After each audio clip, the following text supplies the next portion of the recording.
लाओ त्से अगला सूत्र कहते हैं, स्वर्ग और पृथ्वी के बीच का आकाश कैसा धौंकनी की तरह है। इसे रिक्त कर दो, फिर भी इसकी शक्ति अखंडित रहती है। इसे जितना ही चलाओ उतनी ही हवा निकलती है। शब्द बाहुल्य से बुद्धि निशेष होती है, इसलिए अपने केंद्र में स्थापित होना ही श्रेयस्कर है। चलिए इसे समझते हैं। लाओ त्से का कहना है कि अगर आप फैलने के लिए बहुत आतुर हैं, तो सिकुड़ने की तैयारी करना। जीवन को पाने की बहुत इच्छा है, तो मरने की तैयारी करना। सुंदरता की चाह रखते हैं, तो कुरूपता के बीज भी बो रहे हैं। यदि सफलता पाने की आकांक्षा रखते हैं, तो असफलता का मार्ग भी तैयार कर रहे हैं। एक बार किसी ने लाओ त्से से पूछा, क्या तुमने कभी दुख का अनुभव किया? लाओ त्से हंस पड़े और कहा, नहीं, क्योंकि मैंने सुख को जानने की कभी कामना नहीं की। हम चाहते हैं कि दुख ना हो, लेकिन ऐसा इसलिए क्योंकि हम सुख को बनाए रखना चाहते हैं। लाओ त्से कहते हैं कि दुख से बचने के लिए सुख की चाह छोड़नी होगी। सुख की इच्छा दुख को जन्म देती है। जैसे श्वास अंदर जाती है तो बाहर भी आनी ही है। फैलाव सिकुड़ने की ओर ले जाता है और प्रकाश अंधेरे का द्वार बन जाता है। लाओ त्से को कोई हरा नहीं सकता, क्योंकि उन्होंने कभी जीतने की चाह नहीं रखी। कोई उनका सम्मान नहीं कर सकता, क्योंकि उन्होंने सम्मान पाने की इच्छा ही नहीं की। यह उल्टी बात है, लेकिन सच्चाई यही है। जो सबसे पीछे है, उसे और पीछे करने का कोई उपाय नहीं है, लेकिन जो सबसे आगे है, उसे पीछे करने की व्यवस्था वह खुद कर देता है। एक व्यक्ति समुद्र किनारे केकड़े पकड़ने पहुंचा। काफी केकड़े इकट्ठे होने के बाद उसने अपने साथी से कहा, जरा बाल्टी को ढक देना, वरना केकड़े बाहर आ जाएंगे। उसके साथी ने देखा कि बाल्टी में केकड़े एक दूसरे को खींचकर गिरा रहे थे। उसने कहा, इन्हें डंकने की जरूरत नहीं, ये जन्मजात पॉलिटिशियन है। एक ऊपर चढ़ता है तो बाकी उसे नीचे खींच लेते हैं। जब आप ऊपर चढ़ते हैं तो अनजाने में आप लोगों को खुद को नीचे खींचने का अवसर देते हैं। सिंहासन का असली मजा तब है जब कोई आपको वहां से उतारने की कोशिश कर रहा हो। अगर ऐसा ना हो तो सिंहासन का मूल्य ही क्या? लाओ त्से कहते हैं, मैं वहां हूं जहां से और नीचे जाने की जगह ही नहीं है। मेरा सिंहासन सुरक्षित है। अगर आप सम्मान पाने की सीधी राह पर चलते हैं, तो आप अपमान को बुलावा दे रहे हैं। सिंहासन भी ऐसा ही है, बहुत सारी कुर्सियों का ढेर। जितने लोग कुर्सियों के नीचे दबते हैं, उतने ही आपको गिराने की कोशिश में लग जाते हैं। पहली कुर्सी सबसे असुरक्षित है। दुनिया में कोई भी ऐसी ऊंचाई नहीं जो पूरी तरह सुरक्षित हो। जितना ऊंचा उठते हैं, उतना ही खतरा बढ़ता है।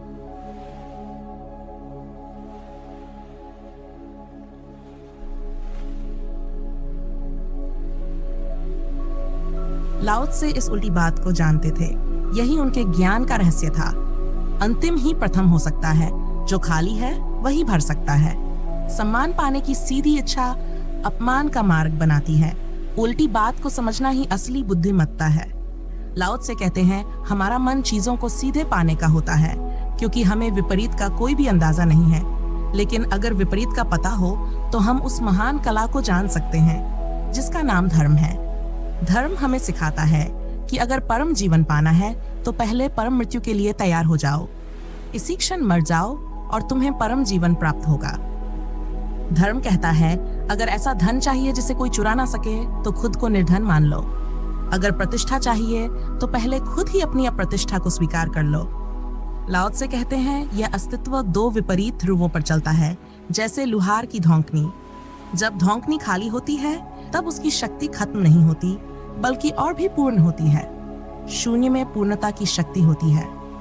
भौतिक विज्ञान भी यही कहता है। जब हम परमाणु को तोड़ते हैं, तो असीम ऊर्जा उत्पन्न होती है। वह परमाणु इतना छोटा होता है कि उसे देख पाना भी कठिन है, लेकिन उसी में असीम शक्ति छिपी होती है। परमाणु भी शून्य की सीमा तक छोटा है, लेकिन उसी शून्य से असीम ऊर्जा निकलती है। धर्म हमेशा कहता है कि अगर विराट को पाना है, तो सूक्ष्म को समझना होगा। परमात्मा को खोजने का प्रयास मत करो, अपने भीतर छिपे उस सूक्ष्म अणु को देखो। लाओ त्से कहते हैं, यह शून्य पूर्ण शून्य है। अणु का शून्य तो आंशिक है, फिर भी उससे असीम ऊर्जा निकलती है।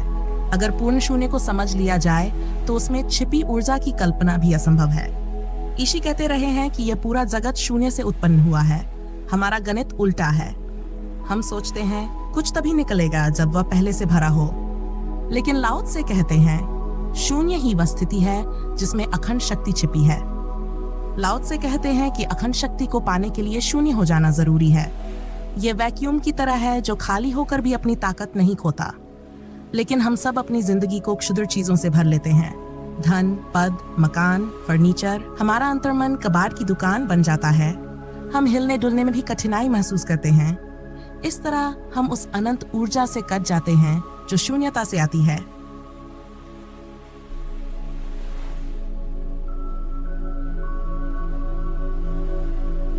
संत कहते हैं कि जो व्यक्ति शून्य हो जाए वह अनंत ऊर्जा का स्वामी हो जाता है।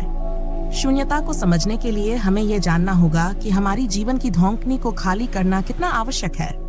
ध्यान, योग, तंत्र, प्रार्थना, ये सब प्रक्रियाएं हमें रिक्त करने के ही उपाय हैं। भीतर की रिक्तता ही हमें महान बनाती है। जैसे मैडम क्यूरी ने कहा कि जब तक उन्होंने एक जटिल इक्वेशन को हल करने की कोशिश की तब तक कुछ नहीं हुआ, लेकिन जब उन्होंने जबरदस्ती का प्रयास छोड़ दिया तो उत्तर उन्हें रात सपने में शून्य से प्रकट हुआ। आइंस्टीन और अन्य महान वैज्ञानिकों ने भी यह अनुभव किया। चैतन्य महाप्रभु जब नाचते थे तो शुरुआत में वह साधारण नृत्य करते थे, लेकिन जब भीतर का शून्य नृत्य को पकड़ लेता तब उसका नृत्य साधारण बन जाता। वह ग्रेविटेशन को भी मात दे देते थे, जैसे कोई पक्षी का पंख गिरता हो। शून्य में ही कला, विज्ञान, धर्म और महान अंतर्दृष्टि का जन्म होता है। लेकिन हम अपने अहंकार और भराव के कारण उस शून्यता तक नहीं पहुंच पाते। हम इतने वजनदार हो जाते हैं कि हमें जमीन से बांध दिया जाता है। इसलिए अगर हमें उस अनंत ऊर्जा और अखंड शक्ति का अनुभव करना है तो हमें भीतर से खाली होना होगा। शून्यता की स्थिति में ही परमात्मा के दर्शन संभव है। लाओ त्से कहते हैं, शून्य ही अखंड ऊर्जा का स्रोत है। लाओ त्से अक्सर एक कहानी सुनाते थे। उन्होंने एक संगीतज्ञ के बारे में सुना जिसने वर्षों से कोई गीत नहीं गाया था। लाओ त्से उसकी खोज में गए। जब वह संगीतज्ञ के पास पहुंचे तो वहां ना कोई साज था, ना कोई उपकरण।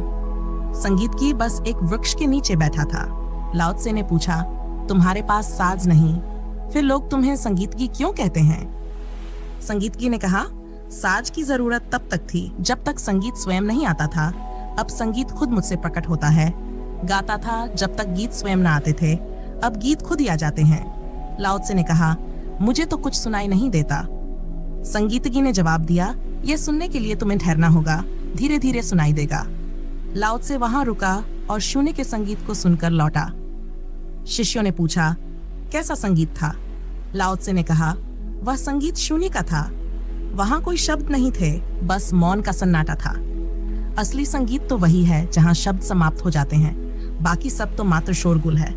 संगीत तो वह होता है जहां दो स्वरों के बीच की खाली जगह सुनाई दे। सितार पर उठने वाली ध्वनियों के बीच का मौन ही असली संगीत है। एक यूरोपियन संगीत की था। वह अपने वायलिन पर संगीत बजाते समय लंबे अंतराल देता था। एक बार जब वह बजाना रोककर मौन में चला गया तो एक संगीत शिक्षक ने कहा, जो आता हो वह बजाओ, जो नहीं आता उसे छोड़ दो।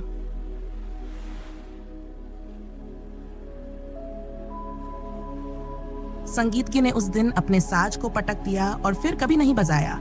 उसने कहा, यह लोग संगीत को समझते ही नहीं, वे केवल स्वरों के शोरगुल को संगीत मानते हैं। असल में स्वरों का उद्देश्य तो केवल हमें जगाना है। असली संगीत तो मौन में है जो स्वरों के बीच बहता है। महात्मा बुद्ध भी यही कहते थे, जो मैं कह सकता था वह मैंने कहा, लेकिन असली बात वह है जो मैं नहीं कह पाया। जो मेरे कहे के बीच के मौन को सुन पाए वे ही मुझे समझ सके। लाओ त्से कहते हैं, पृथ्वी और स्वर्ग के बीच एक शून्य आकाश है जो धौंकनी की तरह है। इस शून्य को जितना चलाओ उतनी ही ऊर्जा उत्पन्न होती है, लेकिन हम तो शून्य को चलाना नहीं जानते क्योंकि हम शून्य होना नहीं जानते। शून्यता ही वह स्रोत है जहां से प्राण और अखंड ऊर्जा जम लेते हैं। लाओ त्से कहते हैं, शून्य को चलाना और शून्य को होना सीखो। वह कहते हैं, शब्द बाहुल्य से बुद्धि निशेष होती है।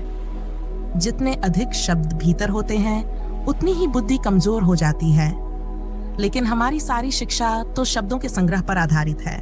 हम शब्दों को संपत्ति मानते हैं, सफलता की कुंजी मानते हैं। पश्चिम में कहते हैं कि जितनी किसी के पास शब्दों की संपत्ति है उतनी उसकी सफलता होगी। पॉलिटिशियन, धर्मगुरु, साहित्यकार, ये सभी शब्दों के खेल के माहिर माने जाते हैं। हमारी दुनिया में शब्दों की ताकत को ही सफलता का मापदंड माना जाता है, लेकिन लाओ त्से उल्टी बात कहता है। वह कहता है, जितने शब्द भीतर बढ़ते हैं उतनी बुद्धि क्षीण हो जाती है। शब्द केवल एक भ्रम है, इनका कोई स्थायी मूल्य नहीं। ये ऐसे हैं जैसे प्यास लगे और कोई पानी का नाम ले। यह प्यास को पूरी तरह बुझा नहीं सकता, केवल कुछ समय के लिए राहत दे सकता है।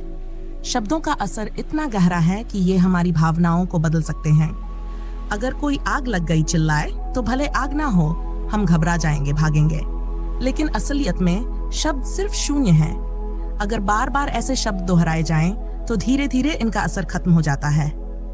एक मनोवैज्ञानिक की कहानी है जिसने अपने जीवन में काफी धन कमा लिया।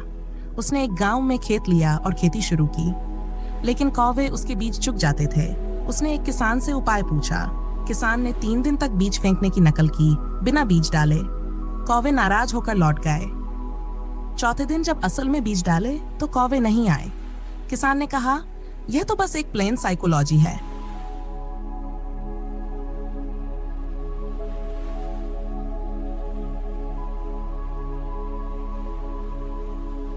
हम भी शब्दों के साथ ऐसा ही करते हैं। शब्द खाली हैं, लेकिन हमें इनका खालीपन समझ में नहीं आता। कोई कहता है नमस्कार और हम इसे श्रद्धा मान लेते हैं, जबकि असली भाव कुछ और हो सकता है। कोई आपसे नमस्कार न करे तो हमारा पूरा दृष्टिकोण बदल जाता है।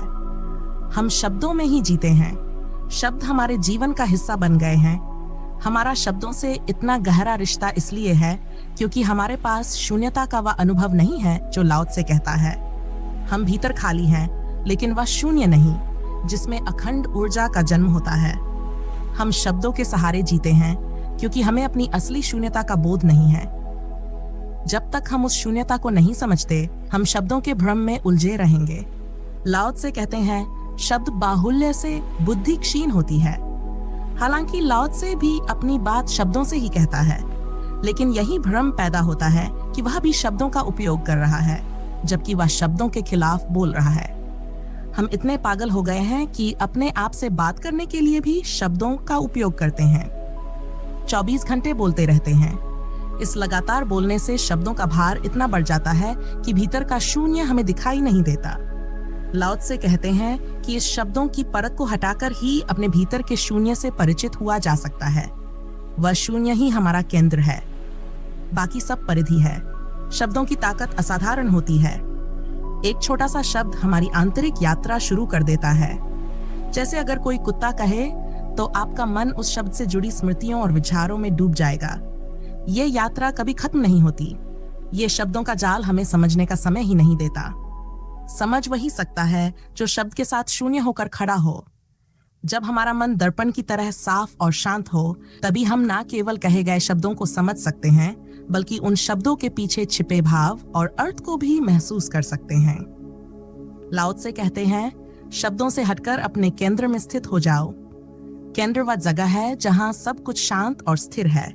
जैसे नदी की सतह पर पत्ते छा जाएं और पानी ना दिखाई दे, वैसे ही शब्द हमारी चेतना को ढक लेते हैं। लेकिन जब भीतर का शून्य प्रकट होता है तो सब स्पष्ट हो जाता है।